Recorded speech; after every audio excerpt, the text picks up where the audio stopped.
15 రోజులుగా సమైక్య ఉద్యమం జరుగుతుంది.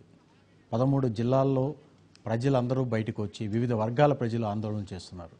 రాజకీయ పార్టీలు సైతం నాయకులు తమ వంతుగా ఉద్యమాల్లో పాల్గొంటున్నారు.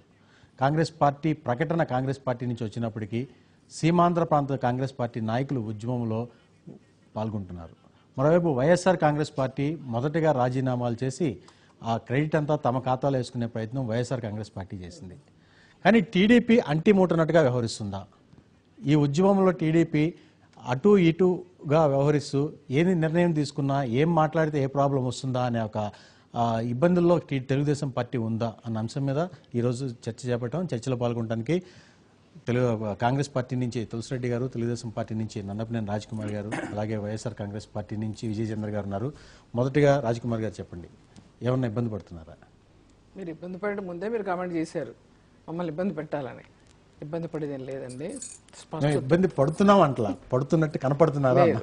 అంటే ప్రజలు ఇబ్బంది పడుతున్నారు. వాళ్ళ కోసం మేము ఇబ్బంది అయినా సరే వాళ్ళ కోసం ప్రజల ఇబ్బందుల్ని తీసుకుని ప్రజల్లోకి వెళ్ళి దాన్ని ఉద్యమం చేపట్టడంలో మీరు కొంచెం వెనకబడ్డారు అన్న వాదన ఎంతమటుకు? ఏం లేదండి, అలాంటిది ఏం లేదు. అందరం వెళ్ళిపోయాం, మీరు కూడా చూశారు. ఆల్రెడీ నేను ఒక 4 జిల్లాలు కూడా టూర్ చేసి వచ్చాను. మళ్ళీ రేపటి నుంచి వెళ్తున్నాను. ఇక్కడ మ్యారేజెస్ ఉంది, ఛానల్లో మాట్లాడటం కోసం ఇది కూడా అవసరం కాబట్టి కొన్ని పనులు ఉండి వచ్చాను. నేను కృష్ణా జిల్లా నేను చేశాను, అలాగే ప్రకాశం జిల్లా, గుంటూరు జిల్లా, ఇవన్నీ కూడా వైజాగ్, విశాఖపట్నం జిల్లా. నన్నపనేని రాజ్కుమార్ గారు మాత్రం స్వచ్ఛందంగా ఆవిడ పాల్గొంటున్నారు. కానీ ఆ పార్టీ నాయకులు ఎవరు పాల్గొనట్లేదు. చంద్రబాబు నాయుడు కూడా గట్టిగా పాల్గొమని వాళ్ళకి ఎవరికి లేదండి. అందరూ ఎవరు ఇష్టం ఇప్పుడు అందరూ పాల్గొంటారండి. తెలంగాణ వాళ్ళు తెలంగాణ ఉద్యమాల్లో పాల్గొలేదు, అట్టాగే ఆంధ్ర వాళ్ళు ఆంధ్ర ఉద్యమంలో పాల్గొంటారు. తప్పేం లేదు, దీంట్లో ఏం లేదు. మేము ఈ రోజున అడుగుతున్నది సీమాంధ్రకు అన్యాయం చేయొద్దని చెప్పానని. సీమాంధ్ర ప్రజానీకం ఎంతమంది ఇప్పటికే ఆల్రెడీ 300 పైగా చచ్చిపోయారండి. ఆ సూసైడ్లు కానీ, ఆ గుండెకి కానీ, టీవీ చూస్తూ గుండెకి కానీ, ఇప్పటి వరకు కూడా బాధ్యత కలిగినటువంటి కాంగ్రెస్ పార్టీ ఇక్కడ కానీ అక్కడ కానీ ఏ మాత్రం కూడా చెల్లించలేదండి. కనీసం ఒక స్టేట్మెంట్ కూడా లేదండి. రెండోది, వాళ్ళు ఇంకా రెచ్చగొట్టేటువంటి కార్యక్రమాలు చేయడం మొదలుపెట్టారు. కేసీఆర్ గారు ఉద్యోగస్తులను ఇక్కడ నుంచి వెళ్ళిపోమంటే దాని గురించి కూడా మందలించడం కానీ, ఇలా మాట్లాడటం ఏంటని కానీ అన్నాడు లేరండి. మనం అన్నా ఉద్యోగస్తులు రోడ్డు మీదకి వచ్చారు. కానీ ఆ మేరకు వాళ్ళ మీద ప్రెజర్ పెంచడంలో కూడా తెలుగుదేశం పార్టీ విఫలమవుతుంది. ఆ మేరకు మీ పార్టీ అధ్యక్షులు కానీ, పార్టీ నాయకులు కానీ మిగతా పార్టీల లోపాలను బయట పెట్టడంలో కూడా గట్టిగా ఎక్కడ మాట్లాడుతున్నట్టు కనపట్లేదు. లేదండి, మాట్లాడుతున్నారు. అందరూ 13 జిల్లాల్లో చూసుకున్నా ఏమి కాదు, ప్రధాన నాయకులు అందరూ స్టేట్మెంట్లు ఇస్తున్నాం, అందరం ఉన్నాము. మేము కూడా రేపటి నుంచి కూడా ఇంకా ఎక్కువ ఉధృతం చేస్తాము, అందరం వెళ్తాము మీదకు. ఖచ్చితంగా మేము తెలుగుదేశం పార్టీ ముందుంటుంది. ఎందుకంటే ప్రజల సమస్యల పట్ల ఈ 9 ఏళ్లు చంద్రబాబు నాయుడు గారు ముఖ్యమంత్రిగా చేసి ఉన్నారు. ఇవాళ అపోజిషన్ లీడర్గా ఉన్నారు. ఆయన కూడా మొట్టమొదటి నుంచి కూడా ఆయన స్టేట్మెంట్లు ఇస్తానే ఉన్నారు. ఇవాళ ఎవరూ మమ్మల్ని అంటానికి లేదు. అంటే తెలుగుదేశం పార్టీ అధ్యక్షుడు చంద్రబాబు నాయుడు ఇచ్చిన లేఖ వలన ఈరోజు తెలంగాణ వచ్చింది అన్న ఒక సందిగ్ధంలో పార్టీ శ్రేణులు ఉండటం వలన ఇటువంటి పరిస్థితి వచ్చిందని అనుకోవచ్చు. మళ్ళీ మనం ఆ దీనికి వెళ్ళి మాట్లాడుకోవడం కంటే కూడా ముఖ్యంగా మీరు ఆవిడని వేసిన ప్రశ్న ఒకటి వేశారు. ఏమంది, మీరేమైనా ఇబ్బంది పడుతున్నారని. ఖచ్చితంగా ఎప్పుడు కూడా చంద్రబాబు నాయుడు గారు ఇబ్బంది పడరు, ఇబ్బంది పెడతారు తప్ప. ఎందుకంటే ఇవాళ మీరు చూసే ఉంటారు, ఏది మన రాజ్యసభ సాక్షిగా ఏంటంటే చౌదరి గారు, మన సుజనా చౌదరి గారు మాట్లాడుతూ ఏమో కోట్ చేసుకుంటూ పాయింట్లు ఏమో ఆయన మాట్లాడిన పాయింట్లు నాకేం లేదు కానీ ఇలా అన్యాయం జరిగింది అన్నట్టుగా కొంచెం బాగానే ఇదిగానే మాట్లాడినట్టుగా కనబడుతుంటే ఈ లోపల ఏంటంటే అక్కడ వెంకయ్యనాయుడు గారు మాట్లాడుతున్నారు. నెక్స్ట్ వెంకయ్యనాయుడు గారు మాట్లాడుతూ బ్రహ్మాండంగా ఆయన వకబులరీ నట్టు గిట్లు బోట్లు ఇవన్నీ రకరకాలుగా మాట్లాడతాడని ఆ పద్ధతిలో మాట్లాడుతూ నెపం అంతా కంప్లీట్గా కాంగ్రెస్ మీదే ఏది ఈ విషయం కాంగ్రెస్ మీద వేసేస్తుంటే అక్కడ సుజనా చౌదరి గారు తప్పని కొడుతున్నారు. అంటే మొన్న మోడీ గారు వచ్చి మాట్లాడిన సందర్భంలో ఏ విధంగా మాట్లాడి మీరు ఇప్పుడు మా వెనకాలే ఉండాలని చెప్పిన పద్ధతి మనం చూసాం కదా. అదేవిధంగా ఇప్పుడు ఏంటంటే అక్కడ అప్పుడే కలియక అయిపోయింది, ఇండైరెక్ట్గా అయిపోయిందండి. ఇవాళ ఒక్కటి మాత్రం మనం గ్రహించవలసిన విషయం ఏంటంటే ఖచ్చితంగా కూడాను ఇవాళ ఈ రాష్ట్ర 3 ప్రాంతాల ప్రజలు ఇంత అల్లకల్లోలంగా ఉన్నారు అంటే దానికి ఎటువంటి పరిస్థితుల్లో డౌట్ లేదు. ఎందుకంటే ఏ విధంగా అయినా సరే పరిపాలన రావాలి. ఆయనకి చంద్రబాబు నాయుడు గారికి ఆంధ్ర దేశాన్ని పరిపాలించాలని లేదు. ఇవాళ ఆయన కుదరదు ఏంటంటే హైదరాబాద్. తెలుగుదేశం పార్టీ మిగతా రాజకీయ పార్టీలు పాల్గొన్నంత ఉద్ధృతంగా ఉద్యమంలో పాల్గొనట్లేదు అన్న వస్తున్న ఒక ప్రచారం వాస్తవా కాదా, మీరు ఒప్పుకుంటారా లేదా? అదే నేను చెప్పేవన్నీ అందుకే చెప్తున్నా. ఇవాళ ఆయన కావాల్సింది ఏంటంటే ఏ రకంగా అయినా ఏమైనా సరే మొత్తం మీద రేపు రాబోయే ఎలక్షన్స్ లో ఖచ్చితంగా ఈ తెలంగాణ ప్రాంతంలో అత్యధికమైన సీట్లు సంపాదించి మళ్ళీ ముఖ్యమంత్రి గారు రావాలనే ఒక రకమైనటువంటి మహత్తరమైన ఆలోచనతోనే ఇదంతా జరుగుతుందన్నమాట. మీకు అర్థమైంది కదా. అందుకే కదా వాళ్ళు బీజేపీతో అండర్స్టాండింగ్ చేసుకుని వాళ్ళతో కలుపుకుంటే ఇక్కడ బీజేపీ విజయనగర్ గారు పార్లమెంట్ లో సీఎం రమేష్ గారు ఏం మాట్లాడారో ఒకసారి చూద్దాం. ఒక్క నిమిషం అండి, అది మరి వారు మాట్లాడారు. తెలుగుదేశం పార్టీ మెజారిటీ స్థానాలు గెలుచుకుంటే వీళ్ళ గుండెల్లో రైళ్లు పరిగెత్తి ఈ రోజు ఈ ఇష్యూ తీసుకున్నారు సార్. ఆంధ్రప్రదేశ్ ఈ రోజు రాష్ట్రంలో మన పరిస్థితి ఏంటి సార్? ఒకప్పుడు ఎంత అత్యున్నత స్థానంలో ఉన్న ఆంధ్రప్రదేశ్ ఈ రోజు ఎట్లా అయిపోయింది సార్? దీనికి మేము అభివృద్ధి చేసినప్పుడు మేము చాలా ఆనందపడ్డాం సార్. ఈ రోజు పరిస్థితి చూస్తే చాలా బాధపడుతున్నాం సార్. ఏమి సార్ ఈ పరిస్థితి? ఇది అనౌన్స్మెంట్ అయిన తర్వాత ఏం మాట్లాడతారు సార్ కేసీఆర్? ఉద్యోగస్తులందరికీ ఇంకా వాళ్ళకి ఇదేం లేదు, మీరందరూ వెళ్ళిపోండి అంటారు సార్.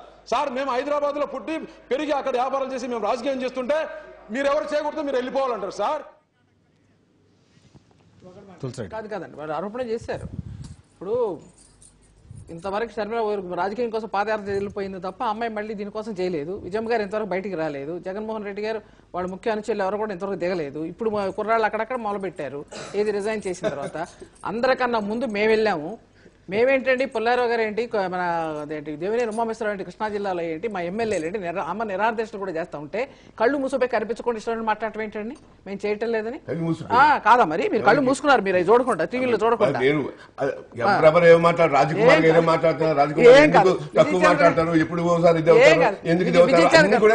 విజయసాయి గారు మీరు మాట్లాడుతున్నప్పుడు నేను అడ్డం రాలి, మీరు దయచేసి ఉండండి. ఎందుకంటే మీరు కళ్ళు చూడండి, కళ్ళు తెరిచి చూడండి. టీవీలో ఎవరు నిన్నటి దాకా ఎవరున్నారు, ఏదో నిన్న ఇవాళ నేను ఇక్కడ ఉండదు కాదండి. మేము అది కాదండి, మేము చంద్రబాబు నాయుడు గారు మాట్లాడుతూ మొదటి ప్రెస్ మీట్ లో కూడా విభజనని వ్యతిరేకిస్తూ మాట్లాడలేదు, కానీ దాన్ని యాక్సెప్ట్ చేస్తూనే దీన్ని ఇంకొంచెం ప్రాపర్ గా చేయాలి, దీనికి సంబంధించి రాజధాని ఏర్పాటుకి ప్యాకేజీ ఇవ్వాలి ఏంటండి. రాజశేఖర రెడ్డి గారు ఉండండి, రాజశేఖర రెడ్డి గారు 99లో చంద్రబాబు గారు ముఖ్యమంత్రిగా ఉన్న 40 మంది ఎమ్మెల్యే సంతకాలు పెట్టి పంపించలేదా? ఆ తర్వాత రాజశేఖర రెడ్డి గారు అసెంబ్లీ తప్పేం లేదని కాబట్టి మీరంతా ఉద్యమంలో యాక్టివ్ గా పాల్గొంటున్నారు. వినండి, మీరు అడ్డం రాలేదు కదండి, మీరు మాట్లాడుతున్నప్పుడు అడ్డం రాలేదు కదా, విన్నారు కదా, మీరు మాట్లాడుతున్నప్పుడు అడ్డం రాలేదు కదా. అట్లా కాదండి, సంస్కారం మంది బావాలు అటు ఇద్దరు అడుతుంటే ఎట్ట అనిపిస్తుంది, ఇద్దరు అనిపిస్తే ఎట్ట అనిపిస్తుంది అండి? మీరు మాట్లాడుతూ మౌనంగా ఉన్నాను నేను.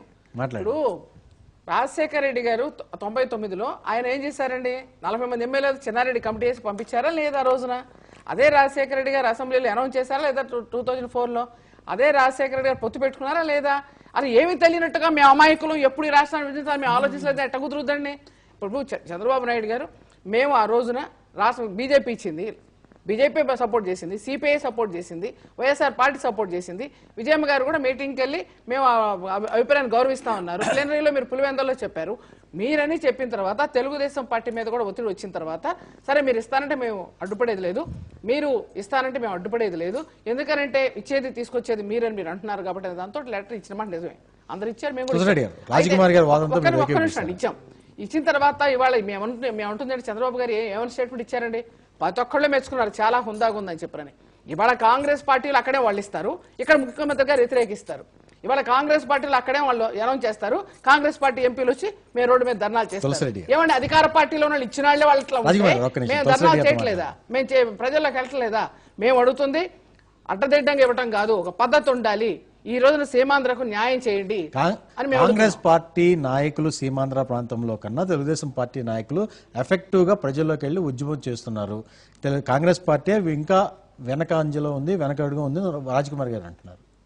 ఇక్కడ ఒకటి పార్టీ నాయకులు, ఎంపీలు, ఎమ్మెల్యేలు, కార్యకర్తలు ఈ యొక్క కోణాన్ని పరిశీలిస్తే నాయకుల వరకు కాంగ్రెస్ పార్టీకి సంబంధించినంత వరకు ముఖ్యమంత్రి గారు, పిసిసి అధ్యక్షులు, టీడీపీకి సంబంధించి చంద్రబాబు నాయుడు గారు, వైఎస్ఆర్ పార్టీకి సంబంధించి విజయమ్మ గారు, జగన్ లోపన్నారు కాబట్టి ఆయన మామూలుగా ఆయన వాయిస్, ఇది ఒక టైప్.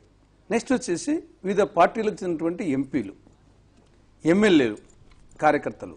ఈ కోణం ఆలోచించినప్పుడు కార్యకర్తల వరకు, ఎమ్మెల్యేల వరకు, ఎంపీల వరకు అన్ని పార్టీల వాళ్ళు ఒకరికి మించి ఒకరు చేస్తున్నారు. దీంట్లో వచ్చేసి కాంగ్రెస్ అని కాదు, టీడీపీ అని కాదు, వైఎస్ఆర్ పార్టీ కాదు, అందరూ కూడా ఇది ఒక ప్రజా ఉద్యమంగా పార్టీలకు అతీతంగా అనేక సందర్భాల్లో అందరూ కలుస్తున్నారు చేసేసి అది ప్రజాస్పందనగా ఉంది.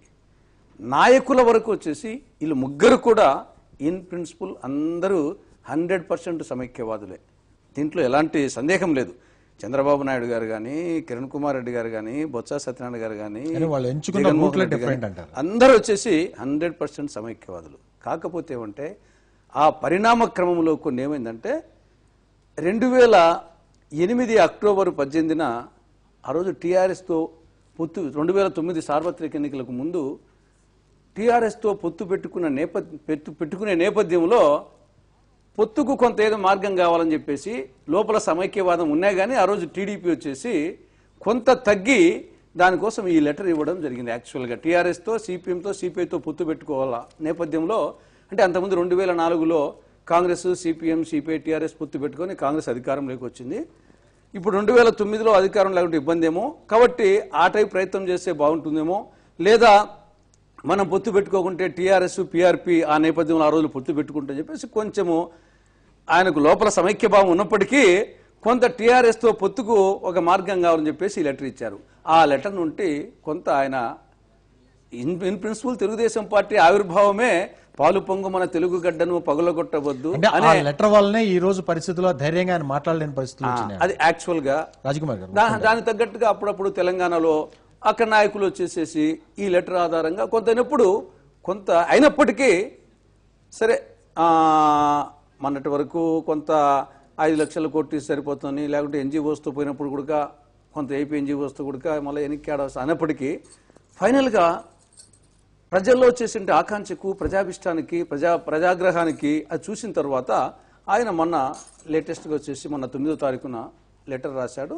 దాంట్లో వచ్చేసి దగ్గర సమైక్యవాదాన్ని గట్టిగా వినిపించాడు. ఒకవేళ సమైక్యవాదం కాకుండా కానీ అందరికీ సమన్యాయం చేయడం 2008లో ఇచ్చిన లెటర్ ఇబ్బందికరమైన పరిస్థితుల్లో ఈ రోజు చంద్రబాబు నాయుడు మాట్లాడలేని పరిస్థితికి రావడానికి ఆ లెటరే కారణం అనుకుంటారు. అలా కాదండి, చంద్రబాబు నాయుడు గారు ఒక ప్రాంతానికి కాదు, రాష్ట్రం మొత్తం మీద ఆయన ఒక పార్టీ అధ్యక్షులుగా ఉన్నారు. ఇది రాయలసీమ, ఆంధ్రప్రదేశ్, తెలంగాణ. కాబట్టి 3 ప్రాంతాలకు ఉన్నప్పుడు ఆయన వన్ సైడ్గా మాట్లాడలేనటువంటి పరిస్థితి కొన్ని పరిస్థితులు వచ్చినాయి. కొన్ని విపరీతంగా ఆయన మీద అభండం వేయటం మొదలుపెట్టారు. కాబట్టి ప్రతి దానికి కూడా ఆయన్ని ప్రతి ఒక్కళ్ళు ఇచ్చిన వాళ్ళే, అందరూ అంటారు ఏది చెప్తారే, అందరూ లెటర్స్ ఇచ్చిన వాళ్ళే, అందరూ తెలంగాణ మద్దతు ఇచ్చిన వాళ్ళే, ఒక్క సిపిఎం తప్ప. కానీ అటువంటిది అందరూ వచ్చేసి మళ్ళీ చంద్రబాబు నాయుడు గారు అంటాం. నిజంగానే అదే పరిస్థితి ఉంటే కనుక సోనియా గాంధీ గారు కూడా కాంగ్రెస్ పార్టీనో మేము చంద్రబాబు గారు చెప్పితేనే ఇచ్చాం అనుమానండి అంటలేదు కదా. లేదు మాట్లాడితే ఏంటి, నిన్న ఒకళ్ళు మొదటి ముద్దాయి రాజశేఖర రెడ్డి, రెండో ముద్దాయి డిసెంబర్ 9 ప్రకటన తర్వాత అది కాదండి, డిసెంబర్ 10వ తారీఖున చంద్రబాబు నాయుడు గారి ఆధ్వర్యంలో ఒక్కసారిగా సీమాంధ్ర ఉద్యమం, సీమాంధ్ర నాయకులందరూ కూడా రాజీనామాలు సమర్పించడంతో ఆ ప్రకటన ఇంతకాలం ఆలస్యమైంది.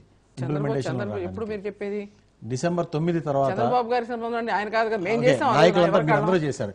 మేమే అటువంటి ఇది తెలుగుదేశం పార్టీ నుంచి కానీ ఆ నాయకుల నుంచి కానీ లేదు. ఎందువల్ల రిజైన్ చేసామండి మేము చాలా మంది. మేము